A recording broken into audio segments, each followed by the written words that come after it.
Joining me now is travel expert Bobby Laurie, who is also a former flight attendant, to talk us through what we are experiencing. I mean, talk about turbulent times. Bobby, what do you make your reaction to Spirit Airlines shutting down in the middle of the night? There was warning, but again, not everybody heard about it.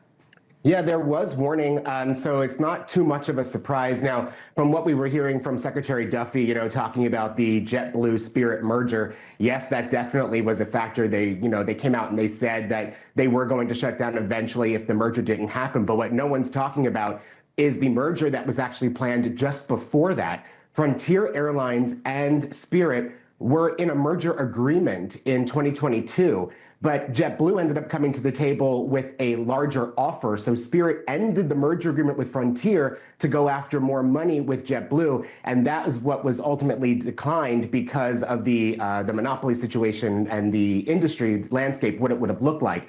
Frontier Spirit probably would have been approved because of their business models and the fact that their routes don't overlap. But at the end of the day, here we are, Spirit shut down overnight. We do have customers stranded wherever they may be at this point, just trying to make their way back home. Yeah, and as we listen to Secretary Duffy speak about what is happening, we are learning that more airlines are stepping in, and he said they're leaning in and trying to help out. We just saw that United Airlines has something up on their app right now saying, if you're a Spirit customer, here's what you can do. But I think what might be happening, and we're going to learn this throughout the afternoon as we go together, that people are going to have to pay a little extra if they want to get home, and that's the thing. And then contact us later for Spirit Airlines to apply for a refund.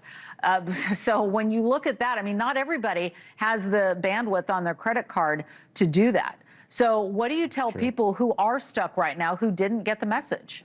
Yeah, that is true. I mean, so just like Secretary Duffy said, also, if you did buy a ticket on Spirit, it was actually held in an escrow account. So that money is there. You will get refunded for the portion that you didn't fly. But if you do need to get home, all the other airlines are offering what they call rescue fares, and these fares come with a cap. So I did see that United and American are capping their fares at $199 each way for a shorter flight, and for a longer transcontinental flight, it's capped at $299.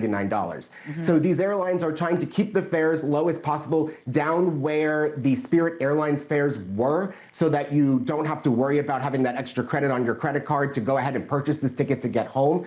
But each airline also has a different requirement on how you have to go and actually retrieve those fares. Southwest Airlines has one as well, but you can only get it at the ticket counter, for example. So although Spirit told everyone don't come to the airport, they really meant don't come to the airport to check in for your Spirit Airlines flight. If you are going out of an airport that Southwest does serve, you do need to go there to actually get that rescue fare to go home. I'm glad you brought that up. I hadn't heard that before, a rescue fare. And that's important to note when you mentioned that $199 cap, because we were hearing about that as well. And again, people need to listen. Traveling right now isn't easy. It hasn't been easy for several months with everything that we've seen go on with TSA and otherwise. So what do you tell people now that are planning the future, who really do need to cap their fares going into the summer? You were a former flight attendant, so I'm just curious, with your experience with travelers, and that not everybody is happy all the time.